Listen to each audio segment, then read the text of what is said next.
Mikrobiologi berasal dari dua kata, yaitu mikro dan logos. Mikro berarti kecil, sedangkan logos berarti ilmu. Jadi, mikrobiologi merupakan ilmu pengetahuan yang mempelajari makhluk hidup yang kecil yang tidak dapat dilihat dengan mata telanjang, namun dapat dilihat dengan bantuan alat seperti mikroskop. Mikrobiologi meliputi berbagai disiplin ilmu seperti bakteriologi, mikologi, virologi, imunologi, dan parasitologi. Dalam mikrobiologi dipelajari mengenai mikroorganisme. Mikroorganisme ini ada yang bersifat menguntungkan dan ada pula yang bersifat merugikan. Mikroorganisme yang menguntungkan merupakan mikroorganisme yang bersifat flora normal yang seperti Escherichia coli. Sedangkan mikroorganisme yang merugikan yaitu mikroorganisme yang dapat menyebabkan penyakit pada manusia seperti penyakit TBC yang diakibatkan oleh bakteri Mycobacterium tuberculosis. Mikroorganisme ini menyebabkan penyakit infeksi. Penyakit infeksi sudah ada sejak dahulu. Namun orang-orang zaman dahulu menganggap bahwa penyakit infeksi ini merupakan kutukan dari dewa akibat dosa-dosa manusia. Namun penyakit infeksi ini merupakan penyakit yang timbul karena adanya mikroorganisme di dalam tubuh maupun di luar tubuh. Teori pertama mengenai penyakit infeksi ini dikemukakan oleh teori generasi spontanea yang menganggap bahwa makhluk hidup berasal dari benda-benda mati.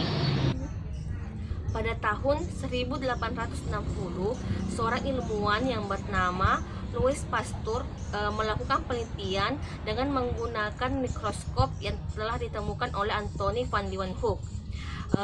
Louis Pasteur melakukan penelitian dengan menggunakan kaldu yang disimpan di dalam tabung labu, kemudian dibiarkan terbuka sehingga kaldu tersebut menjadi keruh. Hal ini diakibatkan oleh mikroba-mikroba yang masuk melalui udara tadi. Dari penelitian Louis Pasteur ini dapat disimpulkan bahwa mikroba-mikroba dari luar yang masuk melalui udara dapat menimbulkan pembusukan baik pada sampah, makanan, dan minuman. Kemudian, seorang dokter ahli bedah Lister melakukan penelitian untuk membuktikan penelitian dari Pasteur dengan menggunakan disinfektan untuk membunuh kuman-kuman yang terdapat di dalam udara.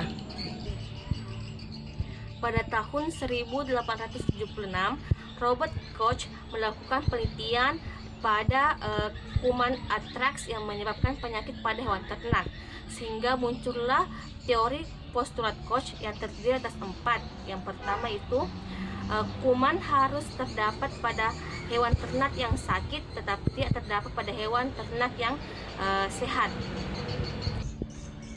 Kemudian yang kedua yaitu kuman yang terdapat dalam hewan ternak yang sakit harus dapat diasingkan dan dapat dibiarkan dalam biakan murni dan dapat dilakukan pada hewan uji coba.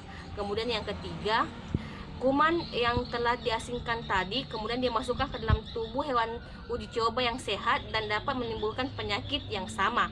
Kemudian yang keempat, kuman dari hewan uji coba tersebut tadi harus dapat dikeluarkan dari tubuh hewan percobaan tadi.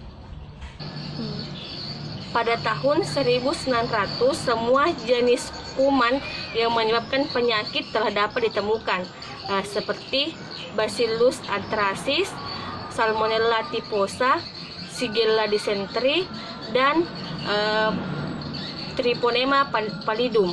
Kemudian pada tahun 1929 Alexander Fleming menemukan sesuatu yang menakjubkan, yaitu antibiotik penisilin yang dapat digunakan dalam berbagai pengobatan seperti kemoterapi dan terapi yang menggunakan zat-zat kimia.